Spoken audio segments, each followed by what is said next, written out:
Register migration agent ऑजिस group से।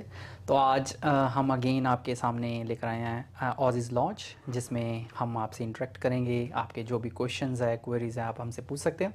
और मेरे साथ आज अगेन जुड़े हैं मिस्टर दिलजान सिंह जी, ये भी हैं रजिस्टर माइग्रेशन एजेंट। सो दिलजान जी, कैसे हो आप? बहुत बढ़िया जी आप। Thank you viewers, thanks for joining. आपका बहुत बहुत स्वागत है। और हम जैसे हमने आप पहले भी कहा है कि हम ट्राई करते हैं कि वेडनेसडे को खास कर कि हम आपके बीच आएँ और जितनी भी नई इन्फॉर्मेशन है इमिग्रेशन के रिगार्डिंग हम आपको बताएं। और अगर आपके पास कोई क्वेश्चन वगैरह हैं तो आप हमें पूछ सकते हैं और हम ट्राई करेंगे सबसे मतलब मैक्सिमम क्वेश्चंस का आंसर देने की। एंड ऑब्वियसली अगर आपको हमसे आके मिलना है तो आपकी choice, so it's better thing. So let's start the program today. Yes. So जैसे दिलजान जी ने बोला, ये प्रोग्राम का नाम है ऑजिस लॉन्च। तो हम हर एक वेडनेसडे आपके सामने पेश होंगे, आपके सवाल जो भी हैं उनके जवाब देने के लिए। तो आज हम स्टार्ट करते हैं दिलजान जी से। हम पूछेंगे पहला सवाल जो मोस्टली हमें देखने को मिल रहा है कि आज और कल के बीच बीच में काफ़ी ज़्यादा 189, 491 वीज़ाज और 190 वीज़ाज ग्रांट हो रहे हैं। इवन अकाउंटेंट्स के हमने देखा है 189 ग्रांट्स हुए हैं। आईटी ऑक्यूपेशंस के देखा है हमने 189 ग्रांट हुए हैं। अकाउंटेंट्स शेफ्स के 491 ग्रांट हुए हैं। तो दिलजान जी, आप इसके बारे में क्या कहना चाहेंगे? हाँ जी, जैसे अब जगदीप ने बताया है कि ऑब्वियसली आज ये लास्ट ये भी काफ़ी अच्छा चल रहा है वीज़ा ग्रांट के मामले में। तो हमें हर टाइप के वीज़े के ग्रांट्स आ रहे हैं और स्पेशली जो सबसे इंपॉर्टेंट होते हैं, जो पीआर रिलेटेड वीज़े होते हैं, जैसे इन्होंने कहा 189, 190, 491। तो हमें एक्सपेक्टेशन ज़्यादा वीज़े आ रहे हैं बिकॉज काफ़ी दिनों से स्लो चल रहा था और लोग अपनी एप्लीकेशन की वेट कर रहे थे। काफ़ी लोग एक एक साल से भी वेट कर रहे थे एंड सबके पास ये क्वेश्चन था कि व्हेन कब क्या होने वाला है, सो अपडेट्स क्या हैं। तो but anyways it's a good news, ठीक है। और हमने देखा है कि मेरे ख्याल से किसी ने उन्हें कहा है कि अब you have to better speed up, तो अब बाकी सब काम छोड़ कर वीज़ा ग्रांट पे लग जाएं। तो इसीलिए हमने देखा है कि जो एप्लीकेशंस काफ़ी दिनों से पेंडिंग चल रही थी तो सबको ही ग्रांट कर रहे हैं और बहुत अच्छी बात है, ताकि कैंडिडेट्स अपनी एप्लीकेशन की डिसीजन लेके obviously they can work towards a future life. जो भी आप करना चाहते हैं तो रिलैक्स होकर कर सकते हो and it's a good time है। सो जैसे दिलजानी ने बताया कि मोस्टली 189 का जब हम बात करते हैं तो 189 का एक बिग इनवाइट हुआ था लास्ट ईयर 2022 में दिसंबर में। सो 8th ऑफ दिसंबर डे था जिसमें 35,000 आई थिंक सो इनवाइट्स आए थे। तो मोस्टली देखने में मिल रहा है कि वो जो तब की जो एप्लीकेशंस डाली हुई हैं तो वो काफ़ी ज़्यादा ग्रांट्स हो रही हैं उसमें। आज हमें तकरीबन हम तीनों को ही हम 3 एजेंट्स, माइग्रेशन एजेंट्स काम करते हैं ऑजिस ग्रुप कॉलिंस ट्रेड में। तो हम तीनों को मिला के I think so 8 to 9 grants तो आज ही आ गई हैं। तो यस, तो काफ़ी लग रहा है कि प्रोएक्टिव हो गया है इमिग्रेशन डिपार्टमेंट, तो वो क्लियर कर रहा है। तो होपफुली ये अच्छी न्यूज़ भी लग सकती है आने वाले टाइम में, हो सकती है, क्योंकि जब वो उनके पास बैकलॉग खत्म होगा तभी वो न्यू इनवाइट्स देंगे। तो hopefully we are expecting good news in future. So mostly हो सकता है कि 189 का इनवाइट आए, इवन दो हमें लग रहा है कि आईटी ऑक्यूपेशन या और के लिए ना भी आए, जो ऑक्यूपेशन प्रीटी कॉम्पिटिटिव है। लेकिन जैसे कि आपने देखा होगा दिलजान जी, हेल्थ सेक्टर में, टीचिंग सेक्टर में कोई भी इनवाइट 189 का आया ही नहीं मई के बाद। तो मई में आया था 2023 में जो लास्ट इनविटेशन राउंड था 189 का। तो होपफुली हो सकता है कि वो ये बैकलॉग रिमूव करके कोई नया इनविटेशन राउंड दें। होपफुली दिसंबर ही वो अच्छा मंथ हो कि जिसमें वो इनवाइट करें। हाँ जी, एब्सोल्युटली। जैसे अभी बताया, हम बात कर रहे थे 189 की, तो ये फाइनेंशियली में तो एक भी राउंड नहीं हुआ हमारे 189 का। And every one is very curious कि कब होगा, but there is no date. But यही है कि जैसे इन्होंने कहा कि एटलीस्ट जो उनका टारगेट था, like with the number of seat जो रिड्यूस की थी, तो there was one factor behind this thinking is that कि जो लास्ट ईयर के इन्विटेशन राउंड्स पे काफ़ी बैकलॉग हो गया था, that is why they wanted to clear it off and before inviting new people, ताकि ये चाहते हैं कि इनवाइट देते जाएं और उधर बैकलॉग बढ़ता जाए, so it's no point.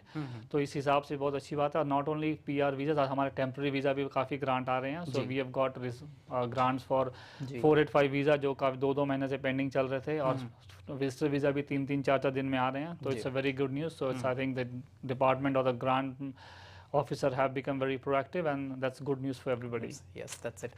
So दिलजान जी, अब हम बात करेंगे नेक्स्ट 189, 491 ये ग्रांट्स की तो बात कर ली हमने, 190 की भी ग्रांट की बात कर ली हमने। तो अभी हम बात करेंगे जो रिसेंट इंटरनेशनल स्टूडेंट्स आ रहे हैं, हमने देखा है कि जो इंटरनेशनल स्टूडेंट्स आ रहे हैं मोस्टली बैचलर्स करने, सॉरी मास्टर्स करने, उनके साथ उनके पार्टनर्स भी आ रहे हैं। तो वो पार्टनर्स जो हैं वो स्किल्ड होते हैं मोस्टली। हमने ये देखने में हमें मिल रहा है कि जैसे कि मैं भी 1 से 2 कंसल्टेशन डेली की दे रहा हूँ, उसमें यही देखने को मिल रहा है कि जो बंदा या बंदी या कोई भी है जो मास्टर्स करने आया है, उनके साथ जो उनके पार्टनर हैं वो स्किल्ड हैं। मोस्टली उनके पास किसी के पास 4 साल का, किसी के पास 6 साल का एक्सपीरियंस है। तो किसी के पास आईटी में है, किसी के पास इंजीनियरिंग में है, किसी के पास किसी और ऑक्यूपेशन में है। तो वो मोस्टली एलिजिबल हो जाते हैं पीआर के लिए आते ही। वाई? क्योंकि they are skilled migrants first of all. तो उनके पास क्वालिफिकेशंस भी होती हैं, उनके पास एक्सपीरियंस भी होता है। सो आपके पार्टनर, अगर आप स्टूडेंट वीज़ा पे आए हो बैचलर्स या मास्टर्स में, तो जो अगर आप मास्टर्स में आए तो बेसिकली हो सकता है कि आप मैरिड हो, तो बैचलर्स तो प्रीटी यंग एज है। तो अगर आप मास्टर्स में हो, आपके पार्टनर भी साथ में हैं, if they have a work experience, you can come visit us and do the assessment of your your occupation, your qualifications. So based on that we may recommend you some kind of PR pathways. तो आप क्या इसके बारे में कहना चाहोगे? हाँ जी, जैसे बहुत अच्छी बात कही है, क्योंकि जब भी हम एज अ स्टूडेंट आते हैं स्टडी लेके, तो हमारे थिंकिंग ये होती है कि हमने स्टडी कंप्लीट करनी है, उसके बाद हमने असेसमेंट देनी है और अपनी PR पाथवेज के ऊपर चलना है। और ये पूरे प्रोसेस को कम से कम 3 से 5 साल लग जाते हैं, डिपेंडिंग ऑन आप कौन सी फील्ड में कितनी आपको राइट गाइडेंस मिली है। बिल्कुल।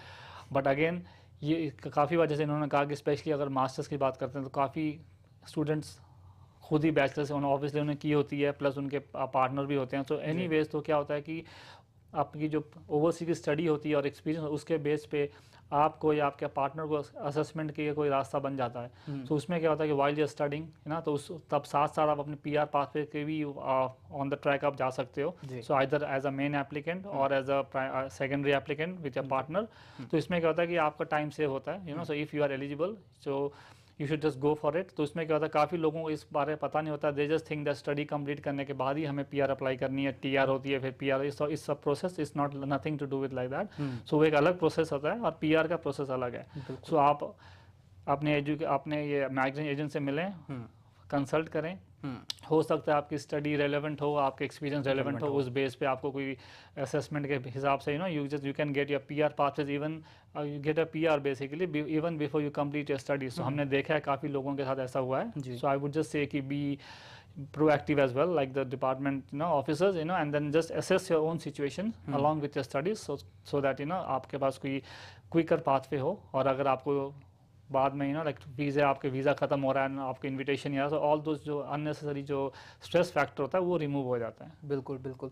तो जैसे फॉर एग्जांपल किसी का पार्टनर हमने देखने में मिला है, फॉर एग्जांपल कोई मास्टर्स करने आया है, तो उनके पार्टनर ने बैचलर्स या B.Tech करी हुई है इंडिया में, उसके बाद उनके साथ पास 4 साल का या 5 साल का या 6 साल का एक्सपीरियंस है IT में। तो वो बेसिकली वो मीट कर रहे हैं मिनिमम रिक्वायरमेंट, उनके पास एक्सपीरियंस भी है, क्वालिफिकेशन भी है। वो अपनी स्किल असेसमेंट लेंगे, स्किल असेसमेंट के बाद अपना इंग्लिश रिक्वायरमेंट पूरा करें, उसके बाद उनके पास जितने भी पॉइंट्स हैं, पॉइंट्स अपने एक्यूमुलेट करें, अपने पार्टनर के पॉइंट्स एक्यूमुलेट करें, और उसके बाद अपनी EOI ROI डाल दें। होपफुली अगर वो लकी हुए तो they can get invited, isn't it? Absolutely. So Diljan ji, next question जो मोस्टली हमसे पूछा जाता है कि जैसे हम विक्टोरिया स्टेट में हैं, तो विक्टोरिया कब इनविटेशन राउंड करेगा, विक्टोरिया इनविटेशन राउंड क्यों नहीं कर रहा, क्या कारण है, क्या हो रहा है? तो आप इसके बारे में कुछ बताना चाहेंगे? हाँ जी, एब्सोल्युटली। जैसे उन्होंने कहा this is the most common question जो हम अभी आ रहे हैं, क्योंकि नॉर्मली हमने देखा है कि लास्ट ईयर जो था एवरी मंथ 2 राउंड हो रहे थे, तो हम एक्सपेक्ट कर रहे थे कि obviously 2 round every month was not possible, क्योंकि नंबर ऑफ सीट्स जो थी बहुत रिड्यूस हो चुकी हैं इन कंपैरिजन। सो बट हमें ये उम्मीद थी कि हर एक महीने में 1 राउंड तो होना ही चाहिए, but sometimes alternately they may do 2 rounds, but वो ऐसा अभी तक हुआ नहीं है। Obviously the rounds have started a bit late as well. बिल्कुल। और जैसे नवंबर का जो मंथ चल रहा है, almost we are on the end of the month, और अभी तक कोई राउंड हुआ नहीं है as of now. So we are expecting some sort of around this week or next week, before the end of the month, as per our previous जो months के जो हमारे जो डाटा हाँ, जैसे उनका जो चल रहा है सिस्टम, पैटर्न चल रहा है पैटर्न चल रहा है एब्सोल्युटली, हाँ, तो उस बेस पे वी एक्सपेक्ट दैट राउंड होना चाहिए, and most probably we are expecting another round before the Christmas holidays, you know, but obviously we are just hopeful, क्योंकि इसमें यहाँ पे कोई डेफिनेट आंसर नहीं है, but based on the pattern and you know our gut feelings ये हम आपसे बात कर रहे हैं जी। सो आई होपफुली कि राउंड हो, काफ़ी और लोगों को गुड न्यूज़ मिले और वो उनकी क्रिसमस और न्यू ईयर्स टाइम थोड़ा और एंजॉयमेंट में गुजरे। बिल्कुल सही बात है जी, आपका अच्छा नया साल चढ़े, हम तो यही बोल रहे हैं अभी। तो दिलजान जी, अभी हमारे पास क्वेश्चन आने शुरू हो गए हैं, तो हमें नितेश रतनानी जी पूछ रहे हैं, WA conducted third round for 190 and 491 but gave invites for non-priority at 100 points. I have points. How I have 90 points. How are my chances? सो नितेश जी, आपने जो बात कही इसका जवाब मैं दे सकता हूँ आपको, कि आपने पूछा है कि वेस्टर्न ऑस्ट्रेलिया ने अभी थर्ड राउंड कंडक्ट किया डेफिनेटली, तो उन्होंने नॉन प्रायोरिटी सेक्टर्स को भी बुलाया 491 190, हमने देखा IT ऑक्यूपेशन भी आए 100 पॉइंट्स पे, अदर को भी बुलाया है 491 के लिए भी बुलाया।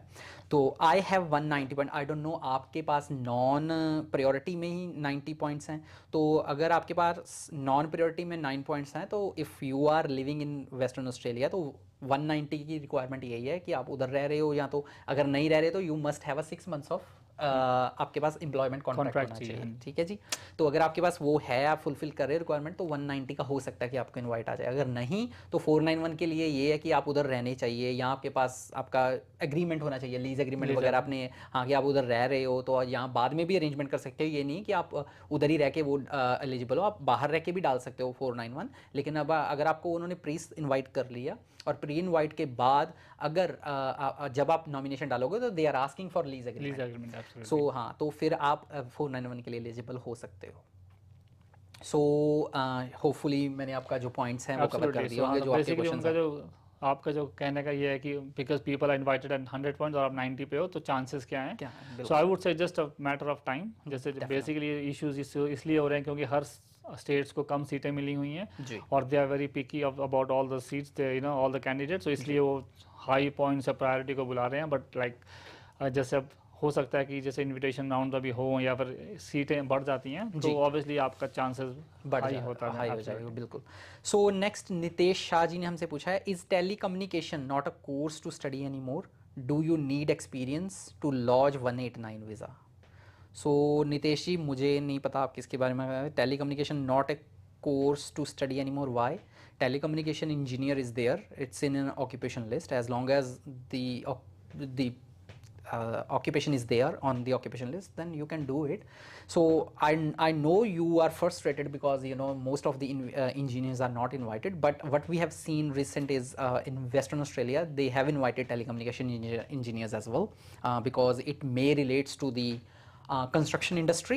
So we can't say that this course is not, you know, not there to study anymore. It is there because it is on a skill occupation list. On the other hand, you have said, do you need experience to lodge 189 visa? So no, there is no visa, there is no experience needed as long as you have the skills assessment. See, it depends, so which occupation you are in. So let's say if you are in IT occupation, you may require work experience if you have overseas qualifications. If you have Australian qualification, you can go for either go for a work experience or professional year program.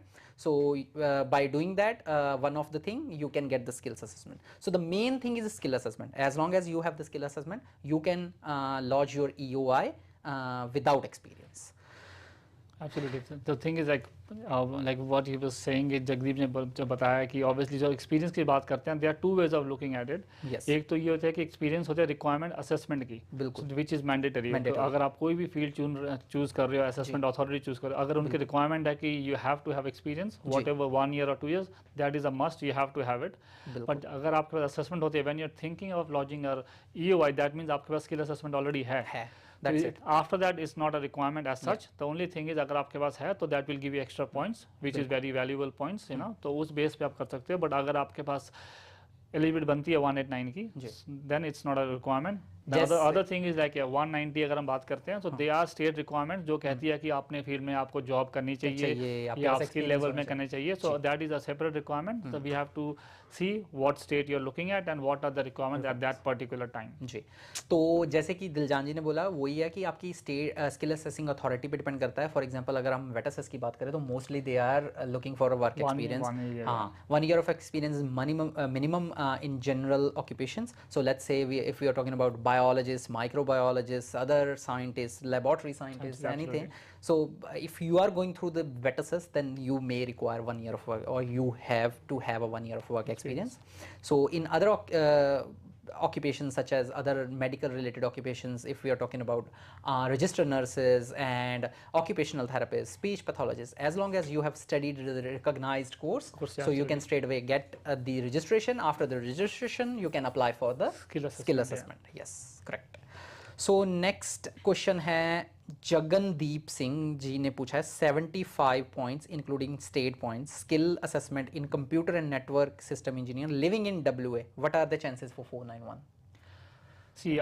सो जगनदीप जी, पहले तो हम Victoria में हैं, हमारे भी clients हैं जो इधर से वेस्टर्न ऑस्ट्रेलिया में गए, हमें ये नहीं पता कि वहाँ पर क्या चल रहा है, कितने कैंडिडेट्स वो उधर ऑलरेडी क्यू में लगे हुए हैं 75 पॉइंट। आपके पॉइंट्स 491 के लिए 75 में, it means you are just having 60 points on your own, so it means you may require more points, so you can do that by just resitting in the English language test, increase your English language testing scores, and even you can acquire other points from other sectors, other components, such as you can sit into NATI exam if you haven't.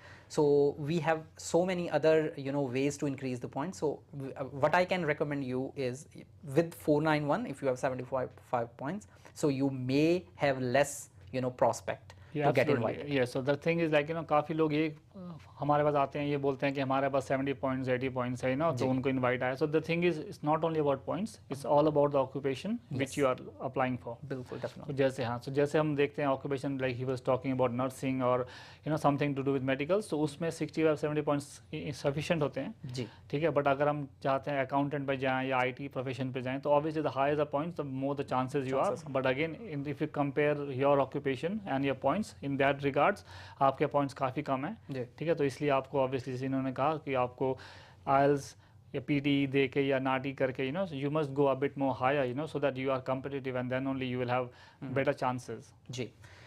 तो next जस कौर जी पूछ रही हैं कि accountant है वो 85 points हैं उनके पास, विक्टोरिया में है 190, जॉब इन फील्ड, तो व्हाट आर द चांसेस अपने फील्ड में काम कर रहे हैं?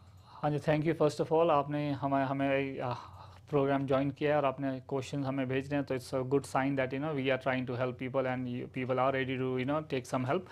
सो लाइक फॉर योर ऑक्यूपेशन, जैसे आपने कहा accountant, so we have our own clients those who are on the same occupation and at the same points so the only thing यहाँ पे क्या आता है कि the points are pretty good, but again जैसे हमें पता है कि there are too many accountants here, that is one part of it, but the main issue here is कि नंबर ऑफ सीट्स जो हैं इस बार कम है सो इसलिए वो वेरी सिलेक्टिव है ऑक्यूपेशंस जो भी बुला रहे हैं। So even if you are at 90 points but जो ऑक्यूपेशन आपकी, so that based on that their chances it's like 50-50 at the moment because we are not seeing many rounds जी। तो अगर वो सीट बढ़ा देते हैं या राउंड्स फ्रीक्वेंट हो जाते हैं, then obviously you are point wise and your occupation wise you are in a very good position so it's as an accountant 85 points for Victoria working in the field, you have all the good signs it's just a matter of time कि जब Victoria की सीटें अगर बढ़ जाती हैं या वो वैसे ही इनवाइट थोड़ा ज़्यादा राउंड देते हैं, then you would have a chance like I told you हमारे भी काफ़ी क्लाइंट है जो 85 पे हैं 90 पे भी हैं, but I think it's a very good position या but just a matter of time है जी। हाँ जसकौर जी, मैं ऐड करना चाहता हूँ इधर कि हमने रिसेंटली देखा है कि हमारे ऑजीज़ में 85-90 पे अकाउंटेंट्स को बुलाया गया है, so you have a good chance, good prospect of getting the invitation because आप अपने फील्ड में काम कर रहे हो। बट वो जब बेसिकली स्टेट्स जब पैटर्न फॉलो करते हैं, हम उनका जो पैटर्न वो जो फॉलो कर रहे हैं उसमें हम ये देखते हैं कि आपके पॉइंट्स जो हैं वो आपके अकेले के हैं 85 पॉइंट्स। अगर आप मैरिड हो तो आप अपने पार्टनर के पॉइंट इंक्लूड कर रहे हो, ये बहुत बड़ा फैक्टर है विक्टोरिया में। अगर आपका पार्टनर है तो that has to be skilled, अगर वो स्किल्ड है तो you have a better chances. That doesn't matter that you are just which occupation you are in, for example are you in the IT occupation और accountant should be fine, so as long as you are claiming point your partner, because उनको क्या मिल रहा है कि एक application में 2 बंदे skilled मिल रहे हैं, उनको मोस्टली यही फोकस करें, हमने यही पैटर्न देखा है विक्टोरिया का रिसेंटली में। तो नेक्स्ट क्वेश्चन, हमसे काफ़ी बार ये चीज़ें पूछी जाती हैं। आशीष थापा जी पूछ रहे हैं, can EN apply for 189 as federal government allocated more seats in budget but distributed only few to states, what will be happen to those seats? See, as an EN, because like the occupation you're talking about EN, so that is in the short term list. Yes. Right. So whenever at the moment what we are talking is about today, आज की बात कर रहे हैं, so because it is in the short term list, you know, so that takes out the eligibility for 189. Yeah. So registered nurse is in the medium term list, so that is why they can apply 189. So you can enroll nurse. That is it's in the short term. So basically you are not eligible for 189. So that is why you can't apply for it until there's a major changes. You know. So अगर वो requirement हटा देते हैं list की या फिर add कर देते हैं बिग लिस्ट में, that is a different issue. But at the moment, because of enrolled nurse being in the short term list, you are only eligible for 190 or 491 from any state depending on the state criteria.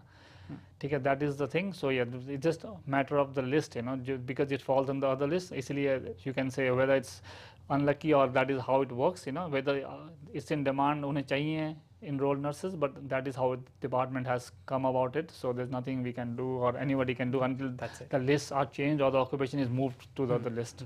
That's it.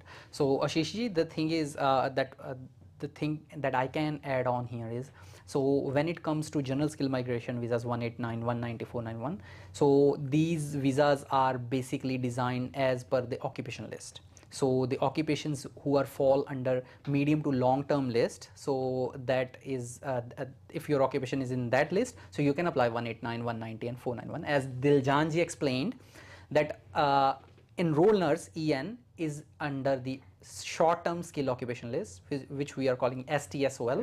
So you are only eligible to apply for 190 and 491 visa. So that's the main thing. So basically before going ahead, you have to more practically looking at the lists. So what kind of lists your occupation is in. So next question, docs doctor पूछ रहे हैं दिलजान जी, I have consulted with education agents here in India about my student visa. Everyone said my profile is very good, but the catch is one of my parent has applications in AET for SC 500 refusal. So docs doctor ji, I can't understand what I'm trying to say. I think so your parent came to Australia on a visitor visa or some other visa, and they applied for a student visa and then that got refused based on it, and they are in AET and you have a very good profile. See, Dr. Ji, what I can include here is, or what I can recommend you is, when it comes to student visas, so basically you have to fulfill the GTE criteria, genuine temporary entrant. So when it comes to genuine temporary entrant, you have to show the ties, close ties to your home country. So once you complete your studies, you will return back to your country.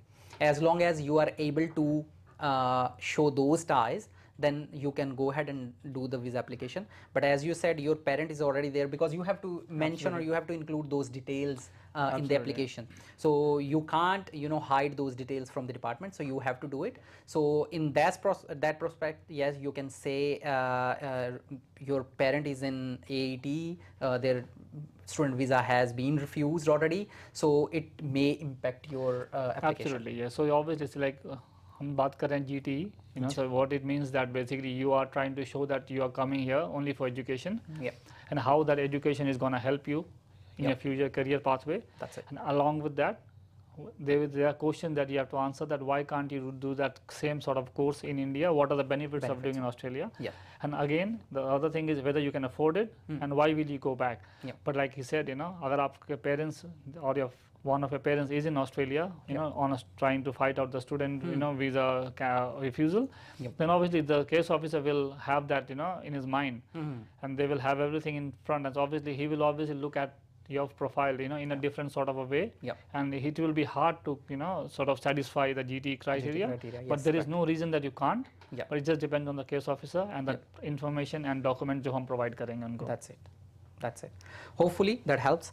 So next question है हमारे पास Sam Sid का, वो बोल रहे हैं hello sir, I have done enrolled nursing and have 65 points including regional points, lodged my EOI for NSW regional living in Sydney. What are the chances for me and how long it takes as my current visa 408 is about to expire in February? Thanks. See, thanks for joining. So like you said, you are an enrolled nurse, at 65 points. So obviously point wise, it's obviously, not that much. But again, like we said, कुछ occupations होते हैं, where you have that sort of a liberty, कि आपको कम points पर invitation आ सकता है. But there are various factors जो हमें consider करने होंगे यहाँ पे.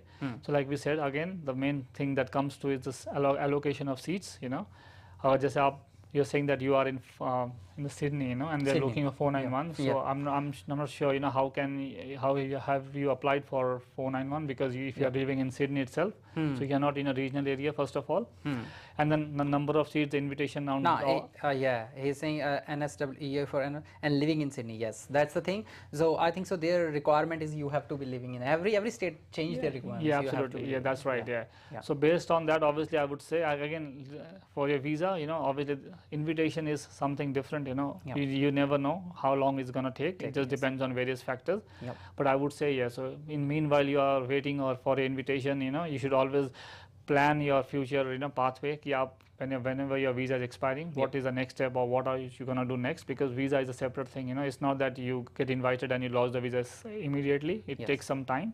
So just make sure that you have time in your hand, because getting an invitation or lodging an EOI is something different to a visa application. काफी लोगों को ये होता है कि like even there are people those who think that submitting an EOI will itself give them a visa, and they say that okay, my visa is expiring, I want to submit an EOI, but that is not the case.